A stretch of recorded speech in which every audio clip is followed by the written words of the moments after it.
بسم الله الرحمن الرحيم شهر رمضان الذي أنزل فيه القرآن هدى للناس وبينات من الهدى والفرقان ومن شهد منكم الشهر فليصمه ومن كان مريضا أو على سفر فعدة من أيام أخر يريد الله بكم اليسر ولا يريد بكم العسر ولتكملوا العدة ولتكبروا الله على ما هداكم ولعلكم تشكرون صدق اللہ العظیم۔ یہ سورہ بقرہ کے 23 رکوع کی ایک آیت ہے۔ اس کا ترجمہ یہ ہے کہ رمضان وہ مہینہ ہے جس میں قرآن مجید نازل کیا گیا۔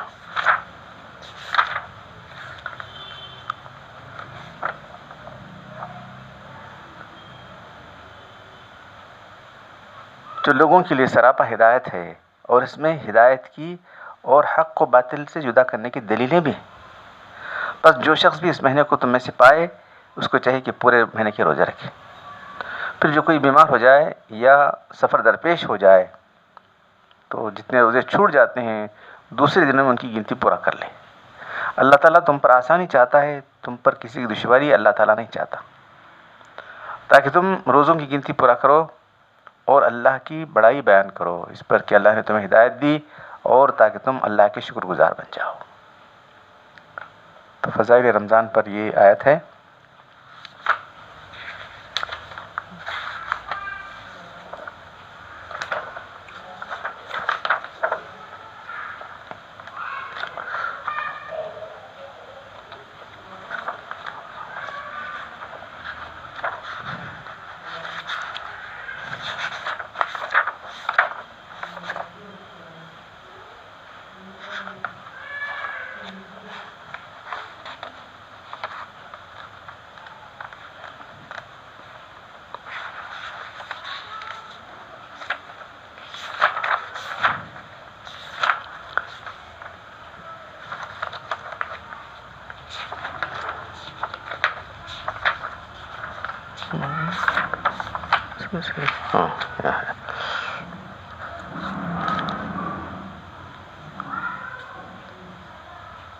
قرآن کی رمضان کی فضیلت جو بیان کی گئی ہے، اس میں قرآن مجید نازل ہوا۔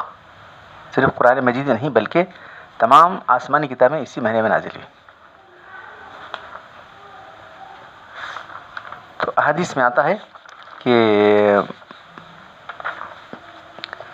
ابراہیم علیہ السلام کے صحیفے پہلی رمضان میں نازل ہوئے، اور تورات 6 رمضان میں، انجیل 13 رمضان میں، اور زبور 12 رمضان میں، رکن 24 رمضان میں نازل ہوا۔ تو قرآن مجید جو لوح محفوظ پر تھا وہ پوری طرح آسمان دنیا پر ایک بار نازل ہوا۔ پھر اس کے بعد جو ہے اللہ کے رسول پر جو ہے وقتاً فوقتاً 23 سال نازل ہوتا رہا۔ تو پھر آپ پر کب نازل ہوا؟ تو رمضان کا ذکر ہے۔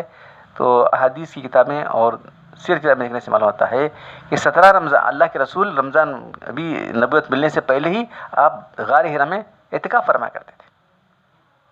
سیر کتابوں میں ہے کہ جو ہے اللہ کے رسول کو تنہائی حب بالخلا، آپ کو جو ہے تنہائی پسند ہو گئی، آپ خلوت میں چلے جایا کرتے تھے، کھانے کے لے جاتے تھے، پھر جو ہے کبھی وہ ختم ہوتا تو پھر آ کے لے جاتے تھے۔ تو آپ پورا مہینہ جو ہے رمضان میں اعتکاف کر رہے تھے۔ تو اس وقت جو ہے 17 رمضان کو یہ جو پہلی جو ہے وہی نازل ہوئی، آپ کو نبوت سے سرفراز کیا گیا۔ اقرا باسم ربک الذی خلق والی آیتیں 17 رمضان کو نازل ہوئی۔ سیرت نگاروں امام اسحاق کا کہنا ہے۔ تو یہ جو ہے رمضان کی ایک فضیلت یہ ہے کہ اس میں تمام آسمانی کتابیں نازل ہوئی، ایک بات۔ پھر دوسری ہے کہ جو ہے سورہ فضائل احادیث میں آتے ہیں رمضان مبارک کے کہ جو ہے ایک دو نہیں بلکہ بے شمار فضائل ہیں۔ اس لیے اللہ کے رسول صلی اللہ علیہ وسلم رمضان مبارک کا بہت کا انتظار کیا کرتے تھے۔ جب رجب کا مہینہ شروع ہوتا تو اللہ کے رسول دعا کرتے، اللہم بارک لنا فی رجب و شعبان و بلغنا رمضان، اے اللہ ہمیں رجب و شعبان میں برکت دے اور ہم کو رمضان مبارک تک پہنچا دے۔ اس سے معلوم خود اللہ کے رسول اس مہینے میں اس کی طرف اس کا انتظار کرتے تھے. اور پھر آپ جو ہے اللہ کے رسول فرماتے ہیں کہ شعبان رجب کا مہینہ حرمت والا مہینہ ہے، اشہر الحرم میں سے ہے. رجب کے مہینے کو باقی مہینوں ایسی فضیلت ہے جیسے قرآن مجید کو باقی کتابوں فضیلت ہے. پھر آپ نے فرمایا کہ شعبان کو باقی مہینوں پر وہ فضیلت ہے جیسی میری فضیلت تمام انبیاء پر ہے. پھر آپ نے فرمایا کہ رمضان کو باقی مہینوں پر وہ فضیلت ہے جیسی اللہ رب العزت کی فضیلت اپنی مخلوقات پر ہے. تو یہ دونوں مہینے رجب اور شعبان اس کا پیش مقدمہ پیش خیمہ. تو اللہ کے رسول ان مہینوں کے اندر جو ہے اس بات کی تیاری کرتے تھے کہ رمضان کا انتظار کرتے تھے.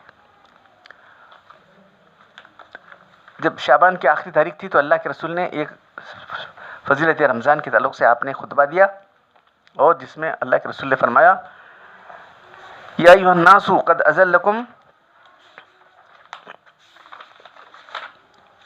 ان سلمان الفارسی رضی اللہ تعالیٰ عنہ قال خطبنا رسول اللہ صلی اللہ علیہ وسلم فی آخر یوم من شعبان وقال یا ایھا الناس قد اضلکم شہر عظیم شہر مبارک شہر فی لیلۃ خیر من الف شہر جعل اللہ صیامہ فریضہ وقیام لیلہ تطوعا من تقرب فیہ بخصلۃ من الخیر کان کمن ادى فریضۃ فیما سوا ومن ادى فریضۃ فیہ کمن ادى سبیل فریضۃ فیما سوا وشہر الصبر والصبر ثوابہ الجنہ وشہر المواساة وشہر یزاد فی رزق المؤمن من فطر فیہ صائما کان له مغفرۃ لذنوبہ وعتق رقبته من النار وكان له مثل أجره من غير أن ينتقص من أجره شيء.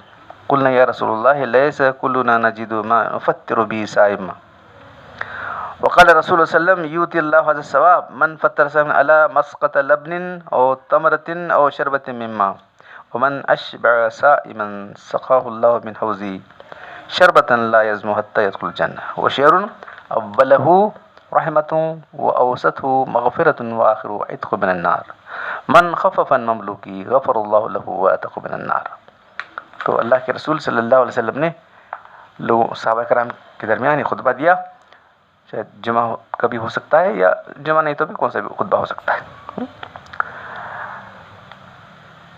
اس کا ترجمہ ہے حضرت سلمان فارسی رضی اللہ عنہ سے روایت ہے کہ اللہ کے رسول صلی اللہ علیہ وسلم نے شعبان کے آخری دن ہم کو خطبہ دیا. اس میں آپ نے ارشاد فرمایا لوگوں تم پر ایک بڑی عظمت والا مہینہ اور برکت والا مہینہ سایہ کرنے والا ہے. سایہ کرنے والے آنے والا ہے. اس ماہ میں ایک رات ہے جو 1000 مہینوں سے بڑھ کر ہے. اس کی عبادت 1000 مہینوں کی عبادت سے بڑھ کر ہے. اللہ تعالیٰ نے تم پر اس مہینے کے روزے فرض کیے اور اس کی راتوں میں قیام کرنے کو نفل عبادت مقرر کیا ہے. جو شخص اس مہینے میں اللہ کی رضا کے لیے اس کا قرب چاہنے کے لیے کوئی نیکی کرے گا انہیں نفل عبادت کرے گا، یہ تراویح ہے، تہجد ہے، تلاوت ذکر کرے گا تو اس شخص کو فرضوں کے برابر ثواب دیا جائے گا. مطلب ہے کہ رمضان میں نفل نیکی کا ثواب دوسرے زمانے کے فرضوں کے برابر ہے. جو شخص فرض ادا کرے گا بدنی یا مالی فرض انجام دے گا تو اس شخص کو 70 فرضوں کے برابر ثواب دیا جائے گا. جو ثواب عام طور پر فرض کو دیا جاتا ہے 70 گنا دیا جائے گا. یہ مہینہ صبر کا مہینہ ہے. صبر جس کا بدلہ جو ہے جنت ہے. یہ مہینہ غمخواری کا مہینہ ہے. یہ وہ مہینہ اس میں سب کا رزق بڑھا دیا جاتا ہے، مومن کا رزق بڑھا دیا جاتا ہے. جس شخص نے اس ماہ میں کسی روزدار کو افطار کرایا تو یہ اس کا کام اس کے لیے گناہوں سے مغفرت کا ذریعہ ہوگا، دوزخ سے چھٹکارے کا ذریعہ بنے گا اور اس کو روزدار کے بعد ثواب ملے گا بغیر اس کے روزدار کے ثواب میں کوئی کمی ہو. جس ان پر ہم نے صحابہ کرام کہتے ہیں اس وقت حالتیں ہوتی فتوحات نہیں بھی تھیں تو کہا کہ اللہ کے رسول ہمیں سے ہر ایک کو اس بات کی استطاعت نہیں ہے کہ روزدار کو افطار کرائیں. تو آپ صلی اللہ علیہ وسلم نے فرمایا یہ ثواب اللہ اس کو دے گا جو ایک تھوڑی سی دودھ سے، ایک گھونٹ دودھ سے، ایک کھجور سے، ایک گھونٹ پانی سے افطار کرا دے گا، اس کو یہ ثواب ملے گا. پھر آپ صلی اللہ علیہ وسلم نے فرمایا جو روزدار کو پیٹ بھر کر کھلائے گا تو اس کو اللہ تعالیٰ میرے حوض کوثر سے ایسا سیراب کرے گا کہ اس وقت کبھی پیاسے نہیں آتے کہ جنت میں پہنچ جائے. پھر آپ نے فرمایا کہ مہینہ ایسا ہے کہ پہلا حصہ رحمت ہے، درمیانی حصہ مغفرت ہے اور آخری حصہ دوزخ سے آزادی ہے. جس نے اس مہینے میں اپنے غلاموں کو، جو اس زمانے غلامی کا زمانہ تھا، آج ایسا نہیں ہے لیکن پھر بھی جو انڈر مات رہنے والے ہیں، کام کرنے والے لوگ، ان کا بوجھ ہلکا کرے گا تو اللہ تعالیٰ اس کی مغفرت فرمائے گا، اس کو دوزخ سے آزاد کرے گا. تو یہ اللہ کے رسول کا ایک خطبہ ہے جس میں آپ نے جو ہے رمضان کی فضیلت ہمارے سامنے رکھی ہے. تو سب سے پہلی فضیلت یہ کہ اس مہینے کی ایک رات ہے جو 1000 مہینوں سے بہتر ہے. اس مہینے کی عبادت، اس مہینے کا جو ہے کون سی رات ہے؟ شب قدر کی رات. خود سورت القدر کے نام سے انا انزلناہ فی لیلۃ القدر، ہم نے قرآن کو شب قدر نازل کیا. تم کیا جب شب قدر کیا ہے؟ شب 1000 مہینوں سے بہتر.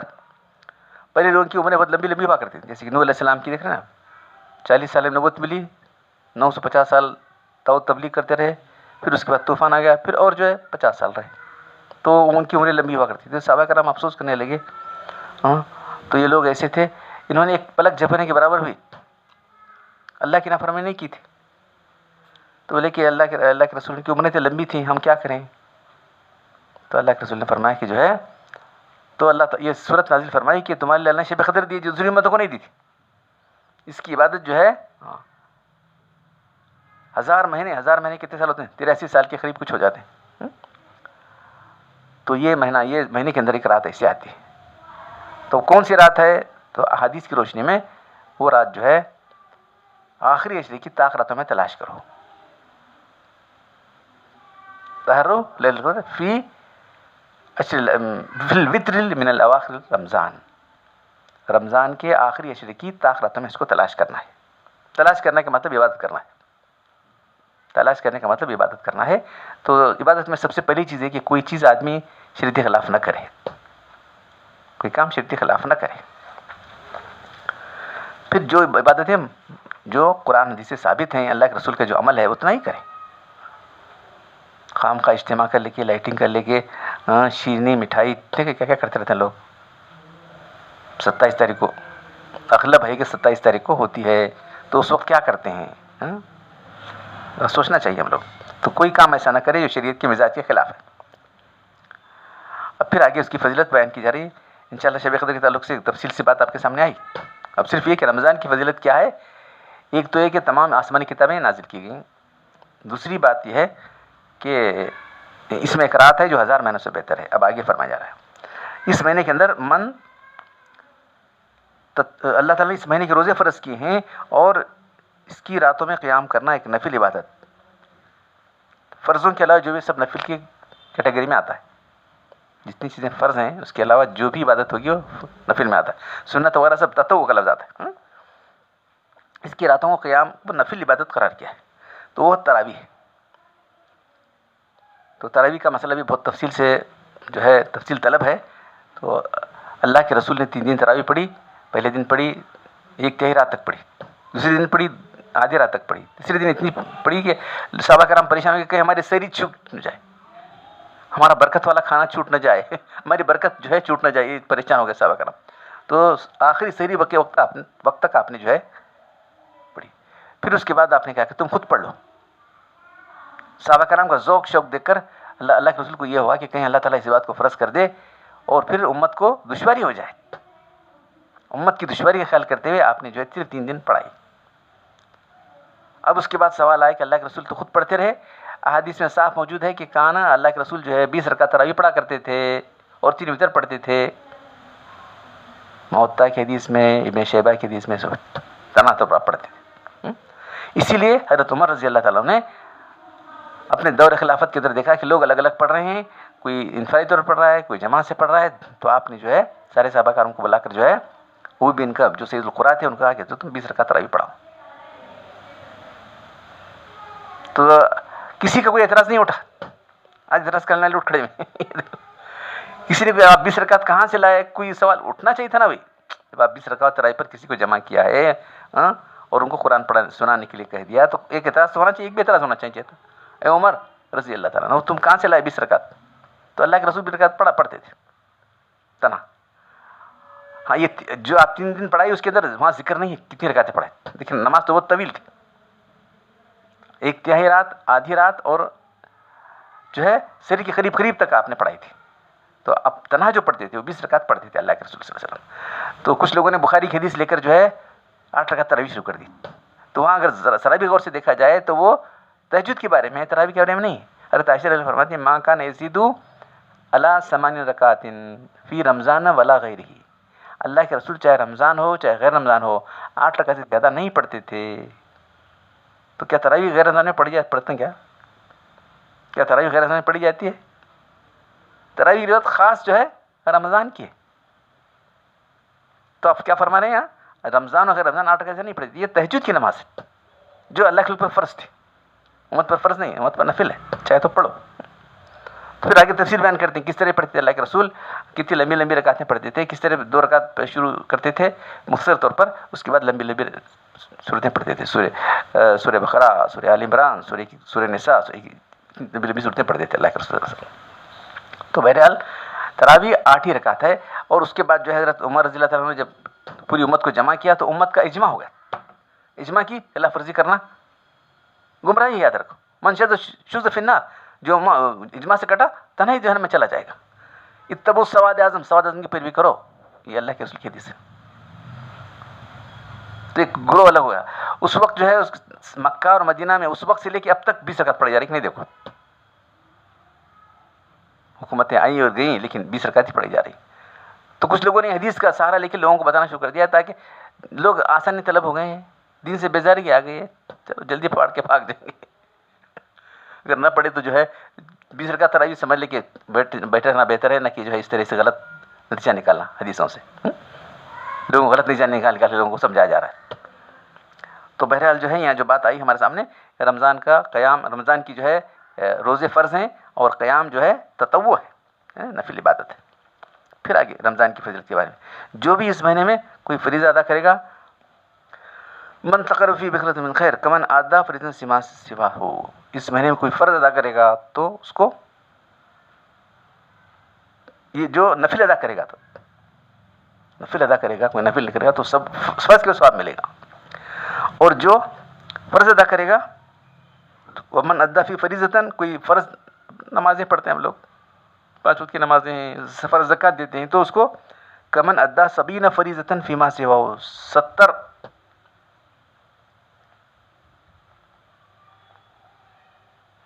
فرض کا ثواب ملے گا. معلوم ہے جو نمازیں ہم پڑھیں گے، جو نمازیں فرض پڑھ رہے ہیں، فرض زکوٰۃ دے رہے ہیں، جو بھی فرض کام اگر ہم کریں گے 70 فرض کا ثواب ملے گا. تو یہ رمضان کی فضیلت اور برکت. دکانیں دیکھتے ہیں آپ، جو ہے کچھ کوئی خاص اسپیشل موسم آتا ہے تو جو ہے اپنی دکانوں کے لیے بہت رخصت دیتے ہیں لوگوں کو، آدھے کا آدھی کٹوتی دیتے ہیں لوگ، اتنا کنسیشن ہے، لے بھائی. تو یہاں اللہ تعالیٰ کے پاس کیا ہے؟ ثواب کی زیادتی. اللہ تعالیٰ کے پاس ثواب کی زیادتی ہے، اتنا ثواب دے رہے ہیں کہ ایک فرض ادا کرے تو 70 فرض کے برابر، نفل ادا کرے تو فرض کے برابر. تو کوئی ہے تو لینے والا تو لے لے بس، اور کچھ نہیں.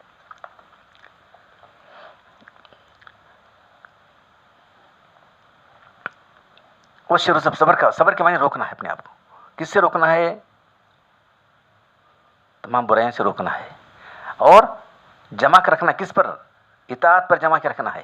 اور جو مصیبتیں آتی ہیں اس کو برداشت کرنا ہے، واویلا نہیں کرنا ہے. ہاں، اللہ کے خلاف جو ہے لوگ جو ہے باتیں کرتے رہتے ہیں، کیا اللہ ایسا کرنا تھا، ایسا ایمان سے چلا جاتا ہے آدمی. تو صبر جو ہے بہت بڑی چیز ہے، اس لیے فرمایا صبر کا معنی ہے. تو آدمی دیکھیے اپنے آپ کو کھانے پینے سے روک کر رکھا ہوا ہے، خواہشات سے روک کر رکھا ہوا ہے. تو دین کا بہت بڑا حصہ صبر ہے. آدھا حصہ دین کا، آدھا حصہ صبر ہے، آدھا حصہ شکر ہے. اور شعر الصبر، یہ صبر کا معنی ہے. تو صبر کی ہم کو جو ہے تعلیم دی جا رہی ہے، صبر کی جو ہے ٹریننگ دی جا رہی ہے اس کے اندر. وہ شعر المواسات، غم خواری کا معنی ہے. ہم روزے رہنے معلوم ہوا کہ بھوک پیاس کیا ہے. کئی لوگ ہیں جن کو کھانے نہیں ملتا، ہمارے دل میں جذبہ پیدا ہوتا ہے کہ ابھی کتنے لوگ ان کو کھانے پہ نہیں ملتا. ان کی ہمدردی کریں، ان تک ہم کچھ پہنچائیں، ان کے ساتھ مواسات کریں، ہمدردی کریں. یہ جذبہ ہمارے اندر پیدا ہوتا ہے. پھر وہ شعرٌ یزاد فی رزق المومن، مومن کا رزق بڑھا دیا جاتا ہے. تو دیکھ رہے ہیں کہ جو ہے رمضان المبارک میں جو ہم چیزیں کھاتے ہیں کسی اور مہینے میں نہیں کھاتے. جو بھی رزق مل رہا ہے اللہ کے خزانے سے مل رہا ہے ہم لوگوں کو. دیکھ رہے ہیں آپ، جو رزق ہم کو مل رہا ہے رمضان میں، جو انسان جو کھاتا ہے یہ کسی اور مہینے میں نہیں کھاتا. تو ایمان والے کا رزق ایک تو جو ہے مادی رزق، دوسرا روحانی رزق، عبادتیں، یہ روح کی غذا ہیں. یہ سب یہ جتنی زیادہ ہوتی ہیں مہینے میں کسی اور مہینے میں نہیں ہوتی. تو بات بالکل صحیح ہے کہ ایمان والے کا رزق بڑھا دیا جاتا ہے. من فطر صائمن کان لہو مغفرۃ، جو کسی روزہ دار کا افطار کرے گا تو اس کے لیے مغفرت کا ذریعہ ہو جائے گا. ہمدردی مواسات کے ساتھ ساتھ جو ہے ہم روزہ رکھنے کے بعد کسی روزہ دار کا افطار کرائیں گے تو اس کے لیے 3 چیزیں معنی. ایک تو اس کی مغفرت ہو جائے گی جو روزہ افطار کر رہا ہے. دوسرا اس کے لیے دوزخ سے آزادی ہو جائے گی. پھر اس کو روزہ دار کے اور اجر ملے گا. روزہ دار کے اجر میں کوئی کمی نہیں آئے گی. اللہ کے پاس اجر کی کوئی کمی نہیں ہے. اس کا ثواب کاٹ کے اس کو دینا نہیں، بلکہ روزہ دار کو روزہ رکھنے کا ثواب ملے گا، افطار کرانے کو افطار کرنے کا ثواب ملے گا. 3 چیزیں دی گئی. تو صحابہ کرام جس وقت ان کی حالت جو ہے فتوحات نہیں ہوئی تھیں، تنگی اور معاشی تنگی کا زمانہ تھا، تو صحابہ کرام اللہ کے رسول ہمارے پاس اتنی استطاعت کہاں ہے؟ تو آپ نے فرمایا یہ ثواب اللہ تعالیٰ اس کو دے گا جو تھوڑے سے دودھ پر، تھوڑے سے لسی پر، تھوڑے سے پانی پر بھی اگر افطار کرا دے، ایک کھجور پر بھی افطار کرا دے گا تو اس کو ثواب ملے گا. ہاں جس کو استطاعت ہے اگر پیٹ بھر کر روزہ دار کو کھلائے گا تو اللہ تعالیٰ میرے حوض کو اس کو ایسا سیراب کرے گا کہ وہ کبھی جنت میں پہنچے تو کبھی پیاسا ہی نہیں ہوگا. تو مہینے کے 3 حصے بیان کیے. یہ مہینہ اول حصہ کیا ہے؟ رحمت ہے. درمیانی حصہ مغفرت ہے. آخری حصہ دوزخ سے آزاد ہے.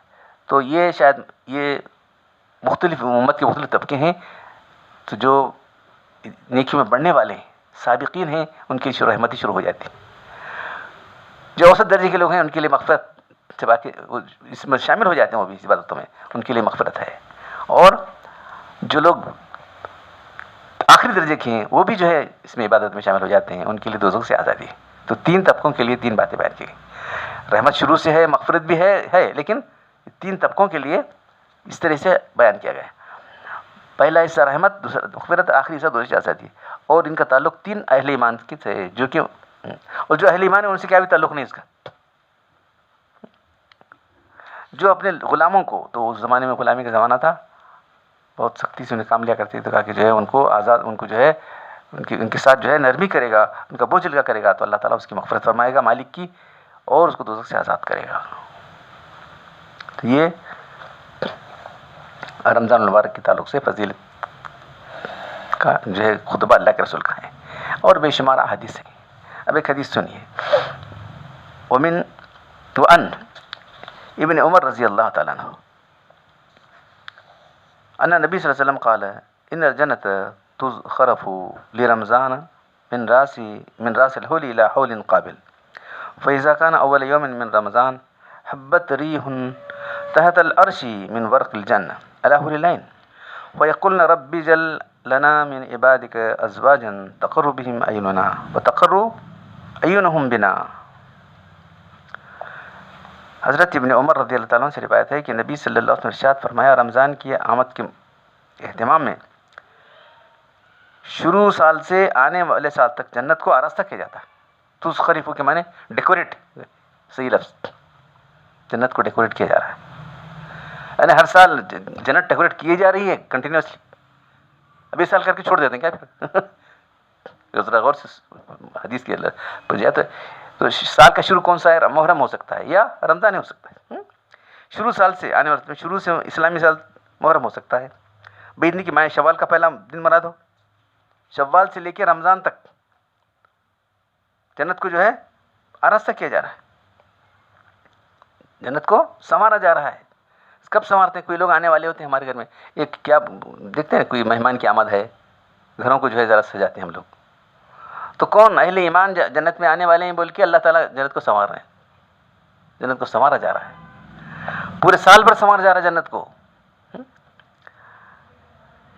پھر جب اول دن رمضان کا ہوتا ہے، پھر آپ نے رمضان کا پہلا دن ہوتا ہے تو عرش کے نیچے سے ہوائیں چلتی ہیں. کس پر چلتی ہیں ہوائیں؟ حور عین پر. حور کہتے ہیں وہ عورتیں جن کی آنکھیں بڑی ہوں، خوبصورت آنکھیں ہوں اور جن کا رنگ بہت گورا رنگ ہو، حور کہتے ہیں. حور العین، حور العین، بڑی آنکھیں والے خوبصورت عورتوں کو حور کہتے ہیں.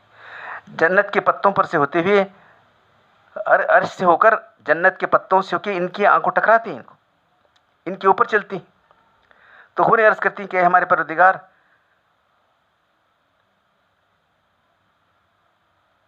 اجعل لنا عبادک ازواجا، اے اللہ تیرے بندوں کو، تیرے جو نیک بندے ہیں ہم کو ان کی زوجیت میں دے دے. تقر بہم اعیننا، تاکہ ان کو دیکھ کر ہماری آنکھیں ٹھنڈی ہوں.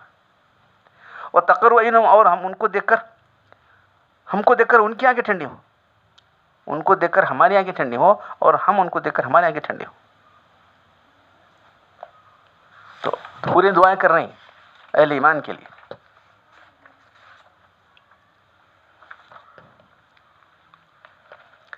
عن ابی ہریرہ رضی اللہ تعالیٰ عنہ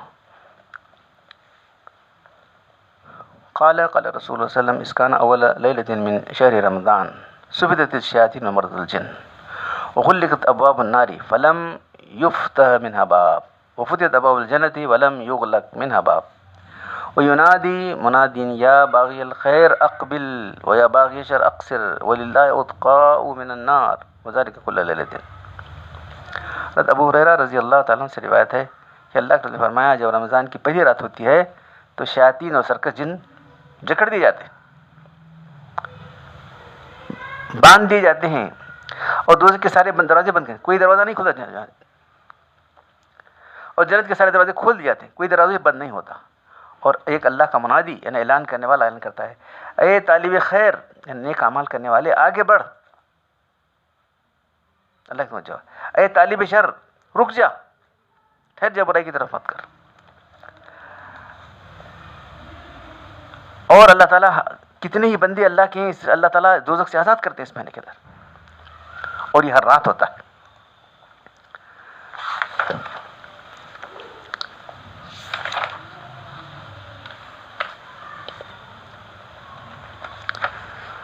عن ابی ہریرہ رضی اللہ تعالیٰ ایک دوسری حدیث میں آتا ہے اذا دخل رمضان فتحت ابواب السماء، جب رمضان کا مہینہ آتا ہے تو آسمان کے دروازے کھول دیے جاتے ہیں.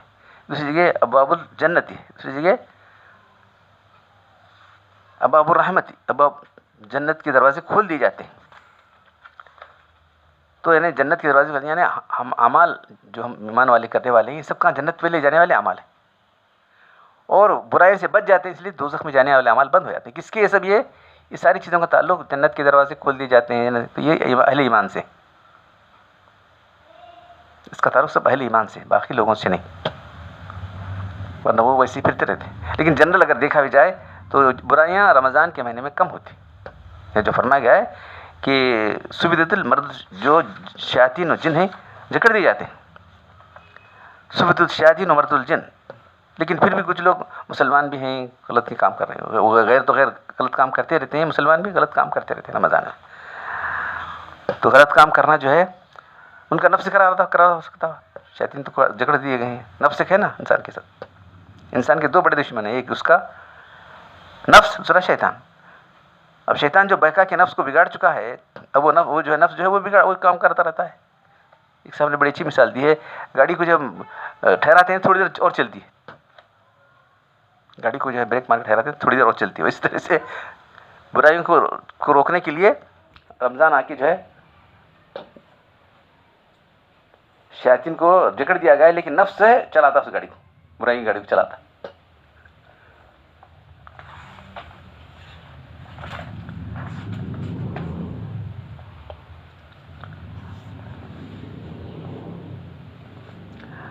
عن سهل بن سعد رضی اللہ عنہ قال قال رسول اللہ صلی اللہ علیہ وسلم فی الجنة ثمانية ابواب منها باب يسمى الریان لا يدخل الجنة الصائمون. سہل بن سعد سے روایت ہے کہ اللہ کے رسول نے ارشاد فرمایا جنت میں داخلے کے 8 دروازے، اور اس میں ایک دروازے کا نام ریان ہے. اس میں صرف وہ لوگ داخل ہوں گے جو روزہ دار ہیں. ریان کے معنی سیراب کرنے والا، پوری طرح سیراب کرنے والا. تو یہ رمضان مبارک کے فضائل ہیں. تو ہم لوگوں کو جو ہے الحمدللہ اللہ کا شکر ہے کہ رمضان کا مہینہ ہماری زندگی میں آیا. ہمارے حضرت مولانا ابو الحسن علی ندوی رحمۃ اللہ علیہ اکثر یہ فرمایا کرتے تھے کہ رمضان تو آئے گا اور پھر آئے گا، سوال یہ کہ ہم ہوں گے کہ نہیں ہوں گے.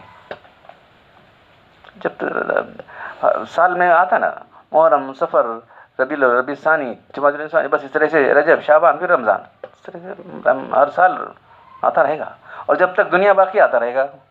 سوال یہ کہ ہم ہوں گے کہ نہ ہوں گے. اس سے فائدہ اٹھانے کے لیے رمضان میں عبادت کرنے کے لیے ہم موجود ہوں گے نہ ہو جائیں گے، یہ سوال ہے. تو ہماری الحمدللہ کا شکر ہے کہ ہماری زندگی میں رمضان آیا ہے. اس کی پوری قدر کریں رمضان کی. یہ جو وقت ملا ہے اس کی جو ہے اس کو ضائع نہ کریں، رائے گا نہ کریں. کوئی کم سے کم ایسا کام نہ کریں جو شریعت کے خلاف ہے. کوئی ایسا کام جو شریعت کے خلاف ہے، شریعت میں ایسا کام نہ کرے. تو رمضان تو جب تک دنیا باقی ہے وہ آتا رہے گا، اس کو آنا ہی ہے. اب ذرا غور کر کے دیکھیں، گزشتہ سال کئی لوگ ہمارے ساتھ تھے، ہمارے ساتھ انہوں نے رمضان میں تھے، عید میں تھے، لیکن اس سال نہیں. اب یہ تو وبا آنے کی وجہ سے کئی لوگ جو ہے بس جن کا موقع اللہ نے لکھا ہے وہ تو چلے جا رہے ہیں. تو اس فرصت کو غنیمت جاننا ضروری. نعمتان مغبون فیہا کثیر الناس، الصحت والفراغ. حدیث میں آتا ہے دو نعمتیں اس میں لوگ دھوکہ کھائے ہوئے، الصحت والفراغ، جس کی صحت اور وقت کی فراغت، اس کے بارے میں لوگ سمجھتے کہ میں اچھا ہی رہوں گا، سمجھ لیتا ہے آدمی. کیسے نوجوان تھے لیکن بیماری نے، وبا نے ان کو پکڑ لیا اور چلے گئے. مٹے اہل شان کیسے کیسے، زمین کھا گئی آسماں کیسے کیسے. فراغت، وقت کی فراغت، جو وقت ملا ہوا ہے اس کو آدمی غنیمت جانے. دو نعمتیں ایسی اس کے بارے میں لوگ دھوکے میں پڑے ہوئے ہیں، الصحت والفراغ. تو صحت اگر ہے تو ضرور جو ہے ساری باتیں کرنے کے لیے صحت کی ضرورت ہے. تو صحت اللہ نے آپ کو دی ہے تو اس کی قدر کرتے ہوئے عبادتوں میں اپنا وقت لگائیں. پھر فراغ جو وقت ملا ہے اس کو بھی اللہ کی یاد میں لگائیں. تو یہ چند باتیں رمضان کی فضل کے تعلق سے میں نے آپ کے سامنے رکھی ہیں. ان شاء اللہ تعالیٰ کل پھر آپ کے سامنے بات آئے گی. اللہ تعالیٰ مجھے آپ سب لوگوں کو رمضان المبارک کی قدر کرتے ہوئے یہ رمضان گزارنے کی توفیق عطا فرمائے.